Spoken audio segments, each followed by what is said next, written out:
ꯃꯌꯥꯝ ꯑꯩꯈꯣꯏꯁꯦ ꯍꯧꯖꯤꯛ ꯀꯣꯠꯂꯥꯗ ꯂꯩꯔꯦ ꯅꯣꯡꯒ ꯀꯟꯅ ꯃꯪꯉꯦ ꯋꯦꯗꯔꯁꯦ ꯅꯣꯡ ꯆꯨꯕꯒꯤ ꯂꯣꯏꯅ ꯂꯩꯈꯣꯝ ꯊꯣꯛꯑꯦ ꯅꯪ ꯅꯍꯥꯟꯒꯤ ꯄꯥꯎꯗꯔꯗꯣ ꯍꯥꯏꯐꯦꯠꯇꯪ ꯅꯥꯜꯂꯣ ꯇꯣꯟ ꯑꯇꯣꯟꯅꯦ ꯑꯩꯈꯣꯏ ꯃꯥ ꯑꯩꯈꯣꯏ ꯑꯍꯨꯝ ꯂꯩꯔꯦ ꯑꯩꯈꯣꯏ ꯃꯥ ꯍꯣꯏ ꯂꯥꯛꯏ ꯃꯅꯤꯡꯗ ꯆꯠꯂꯗꯧꯅꯤ ꯍꯧꯖꯤꯛ ꯁꯥꯀꯦꯠꯇ ꯆꯠꯂꯨꯔꯅꯤ ꯄꯣꯠ ꯆꯩ ꯈꯔ ꯂꯩꯕ ꯑꯩꯈꯣꯏ ꯃꯥꯒꯤ ꯅꯣꯆꯥ ꯕꯦꯒ ꯂꯥꯛꯏ ꯑꯩꯈꯣꯏ ꯃꯥ ꯖꯤꯟꯁꯀ ꯁꯦꯠꯇꯠꯂꯤꯁꯤꯗꯤ ꯖꯤꯟꯁꯀ ꯁꯦꯠꯈ꯭ꯔꯤꯁꯤꯗꯤ ꯅꯣꯆꯥ ꯕꯦꯒ ꯖꯤꯟꯁꯁꯤ ꯀ꯭ꯔꯥꯛꯑꯦ ꯅꯥꯕ ꯅꯝꯁꯨ ꯂꯥꯛꯏꯁꯤꯗ ꯀꯟꯅ ꯍꯧꯖꯤꯛ ꯅꯣꯡ ꯆꯨꯈꯤꯕꯒꯤ ꯋꯦꯗꯔꯁꯦ ꯌꯥꯝ ꯐꯖꯅ ꯅꯨꯡꯉꯥꯏꯔꯦ ꯑꯩꯈꯣꯏ ꯎꯕꯔ ꯉꯥꯏꯔꯤ ꯑꯩꯈꯣꯏ ꯃꯔꯤ ꯁꯥꯀꯦꯠꯇ ꯆꯠꯇꯣꯏꯅꯦ ꯍꯧꯖꯤꯛ ꯀꯣꯏꯕ ꯋꯦꯗꯔꯁꯦ ꯑꯩꯈꯣꯏ ꯏꯟꯗꯣꯆꯥ ꯂꯩꯔꯤꯁꯤꯅ ꯁꯤꯗꯅꯦꯕꯀꯣ ꯑꯀꯥꯁ ꯏꯟꯁꯇꯤꯇ꯭ꯌꯨꯠ ꯂꯩꯔꯤꯁꯤ ꯃꯅꯥꯛꯇ ꯀꯣꯠꯂꯥꯗ ꯃꯥꯏ ꯃꯅꯥꯛꯇ ꯂꯥꯛꯄꯅꯤ ꯆꯥꯛ ꯏꯁꯤꯡ ꯆꯥꯊꯣꯛꯑꯦ ꯍꯧꯖꯤꯛ ꯎꯕꯔ ꯉꯥꯏꯔꯤ ꯑꯗꯨꯗꯨꯒ ꯆꯠꯅꯅꯕ ꯗꯦꯜꯂꯤꯁꯦ ꯅꯣꯡ ꯆꯨꯔꯕꯅꯤꯅ ꯏꯁꯤꯡ ꯂꯣꯏꯅ ꯀꯩꯅꯣ ꯇꯧꯔꯦ ꯏꯁꯤꯡ ꯆꯥꯎꯔꯦ ꯒꯥꯔꯤ ꯆꯠꯄ꯭ꯔꯥ ꯌꯥꯗ꯭ꯔꯦ ꯐꯨꯜ ꯏꯁꯤꯡ ꯆꯥꯎꯔꯦ ꯑꯩꯈꯣꯏ ꯃꯥ ꯂꯩꯔꯦ ꯑꯩꯈꯣꯏ ꯅꯣꯆꯥ ꯂꯩꯔꯦ ꯊꯨꯝꯃꯤꯁꯤꯗꯤ ꯑꯣꯛꯇꯣꯒꯁꯦ ꯃꯅꯤꯄꯨꯔꯗꯁꯨ ꯀꯟꯅ ꯆꯥꯎꯏꯗꯨ ꯏꯁꯤꯡ ꯇꯣꯂꯃꯨ ꯃꯣꯠꯂꯤ ꯃꯌꯥꯝ ꯌꯧꯔꯦ ꯃꯣꯏ ꯃꯊꯛꯁꯦ ꯑꯁ ꯐꯨꯠ ꯑꯣꯚꯔ ꯕꯤꯁꯀꯁ ꯏꯁꯤꯡꯁꯤꯗꯁꯨ ꯆꯥꯎꯔꯦ ꯇꯧꯔ ꯂꯩ ꯀꯃꯥꯏꯅ ꯆꯠꯇꯣꯏꯅꯣ ꯁꯤꯕꯣ ꯊꯥꯡꯉ ꯆꯠ ꯇꯥꯕꯅꯤ ꯏꯁꯤꯡ ꯆꯥꯎꯕ ꯃꯔꯛꯇ ꯆꯠꯂꯤ ꯑꯩꯈꯣꯏ ꯆꯣꯠꯂꯦ ꯌꯥꯗ꯭ꯔꯦ ꯃꯔꯤꯡ ꯂꯥꯛꯏ ꯃꯌꯥꯝꯁꯦ ꯆꯠꯄ ꯌꯥꯗ꯭ꯔꯦ ꯏꯁꯤꯡꯅ ꯆꯪꯒꯅꯤ ꯍꯧꯖꯤꯛ ꯑꯩꯈꯣꯏ ꯁꯦꯂꯦꯛ ꯁꯤꯇꯤ ꯃꯣꯜꯗ ꯀꯩꯀꯩ ꯂꯩꯕ ꯌꯥꯏ ꯌꯦꯡꯉꯨꯔꯅꯤ ꯑꯗꯨꯗꯨꯒ ꯀꯣꯏꯕ ꯆꯠꯄ ꯌꯥꯕ ꯃꯐꯝ ꯌꯦꯡꯁꯤ ꯅꯣꯡꯁꯦ ꯆꯨꯕꯅꯤꯅꯀꯣ ꯆꯠꯄꯁꯦ ꯑꯃꯨꯛ ꯌꯥꯗꯕ ꯀꯔꯤ ꯍꯥꯏꯅꯣ ꯗꯦꯜꯂꯤ ꯃꯥꯟꯗ꯭ꯔꯕ ꯗꯦꯜꯂꯤ ꯃꯥꯟꯗ꯭ꯔꯦ ꯍꯧꯖꯤꯛ ꯏꯁꯤꯡ ꯑꯃꯣꯠꯄ ꯆꯪꯉꯨꯔꯕꯅꯤꯅ ꯈꯣꯡ ꯍꯥꯝꯅꯕ ꯑꯇꯣꯞꯄ ꯏꯁꯤꯡ ꯂꯩꯗꯧꯔꯦ ꯍꯧꯖꯤꯛꯀꯤ ꯀꯨꯕꯦꯔ ꯂꯥꯏꯐ ꯔꯤꯆ ꯂꯥꯏꯐ इसी हम लोग इधर आपको भैया दे भैया कोई नहीं है इधर एक पानी दीजिए ना बड़ा वाला नहीं ठहरा मम्मी दे चंग्रबा माय खोइसिम लौस कुबेर लाइफ ने हारगा मी मखोंग हामनो इसिंग लेरुइसिन माना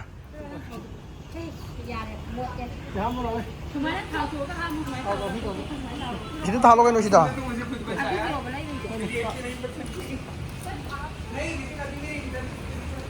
फन हामने कुबेर लाइफ हौजिकती दिल्ली माले हाइग्रे मम्मी तकत्क्रिसिदि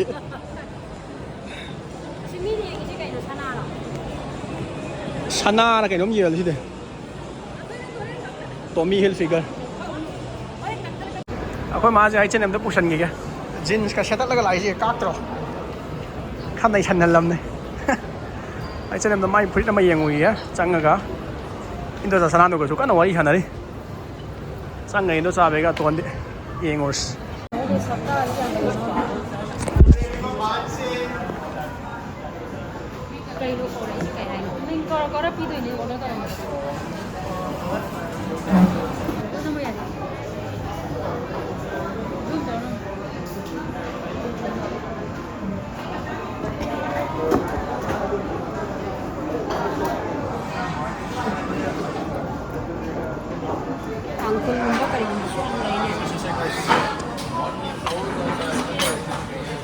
रेड वेलवेट का चीज केक करा brown sugar Sini cheese cake ko ma berries compote sina mix berries compote ni sina mani sina gambo ai di gambo yana koi coffee la hai americano am laure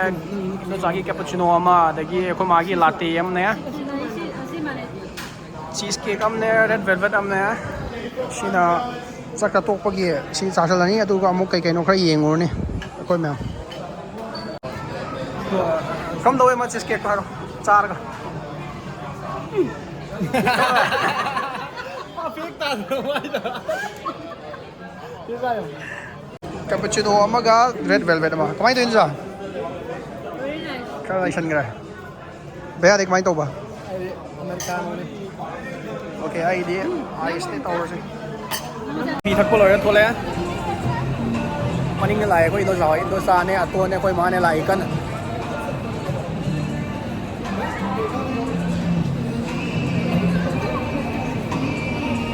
coffee ꯊꯛꯑꯣꯔ ꯑꯩꯈꯣꯏ ꯃꯥ ꯊꯛꯇ꯭ꯔꯦ ꯃꯥ ꯍꯩꯅꯗꯦꯅ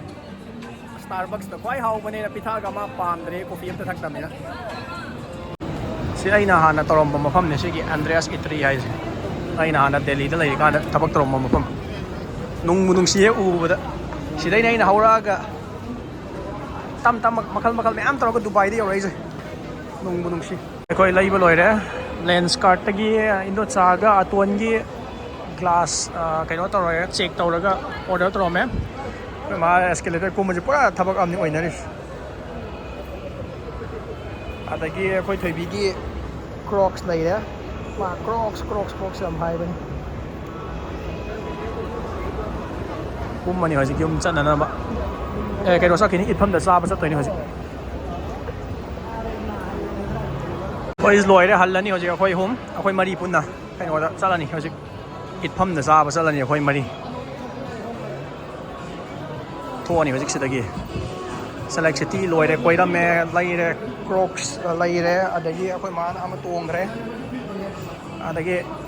ꯂꯦꯟꯁꯀꯥꯔꯠꯇꯒꯤ ꯑꯅꯣꯞ ꯃꯣꯏꯒꯤ ꯂꯩꯍꯧꯔꯦ ꯑꯗꯨ ꯈꯛꯇꯅꯦ ꯉꯁꯤꯁꯤꯗ ꯂꯩꯕꯕꯨ ꯆꯠꯂꯅꯤ select city ꯃꯣꯜ ꯀꯣꯏꯕ ꯂꯣꯏꯔꯦ ꯂꯩꯕ ꯂꯣꯏꯔꯦ ꯍꯧꯖꯤꯛ ꯍꯜꯂꯒꯅꯤ ꯏꯠꯐꯝꯗ ꯆꯥꯊꯔꯨꯔꯅꯤ ꯗꯤꯜꯂꯤ ꯈꯔ ꯃꯥꯟꯕ ꯉꯁꯤꯅ ꯅꯥꯇꯣꯟ ꯃꯦꯜꯂꯒꯗꯤ ꯆꯠꯇ꯭ꯔꯦꯕ ꯉꯁꯤꯗꯤ ngasi naton body mendre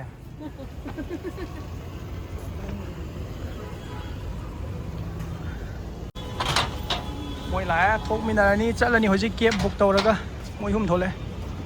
gari mayam jina ba gyan menam ta ponte tawris numi tare mapanari omchak nei army asok payam male ba nang pibam no indo chalai de mamiga ꯆꯠꯂꯁꯦ ꯑꯗꯨꯗꯤ ꯃꯌꯥꯝ ꯆꯥꯕ ꯏꯐꯝꯗ ꯂꯩꯈꯣꯝ ꯆꯕꯤꯠ ꯉꯥꯛꯇ ꯉꯥꯏꯔꯦ ꯑꯩꯈꯣꯏ ꯍꯧꯖꯤꯛ ꯁꯐꯗꯔꯖꯪꯗ ꯂꯥꯛꯑꯦ ꯗꯤꯅꯔ ꯆꯥꯅꯕ ꯏꯐꯝꯗ ꯑꯩꯈꯣꯏ ꯃꯔꯤ ꯁꯥꯀꯦꯠꯇꯒꯤ ꯀꯩꯅꯣ ꯇꯧꯔꯒ ꯂꯥꯛꯑꯦ ꯍꯧꯖꯤꯛ ꯆꯠꯂꯅꯤ ꯁꯐꯗꯔꯖꯪꯗ ꯏꯐꯝꯗ ꯗꯤꯅꯔ ꯆꯥꯔꯒ ꯌꯨꯝ ꯍꯜꯂꯗꯣꯏꯅꯤ ꯏꯐꯝ ꯌꯧꯔꯦ ꯏꯐꯝꯗ ꯑꯣꯏꯅ ꯆꯥꯔꯅꯤ ꯉꯁꯤꯒꯤꯗꯤ ꯑꯩꯈꯣꯏ ꯃꯔꯤ ꯁꯦꯠꯊꯔꯒꯦ ꯁꯤꯗ ꯑꯣꯏꯅ ꯑꯩꯈꯣꯏꯒꯤ ꯌꯦꯟꯖꯥꯡ ꯂꯥꯛꯑꯦ ꯁꯤꯅ ꯉꯥ ꯊꯣꯡꯕ sino uok thongba adagi sina nganu magin do sa gis leire auro ro cha bhoro me aptro ai saptro tang se pa thongi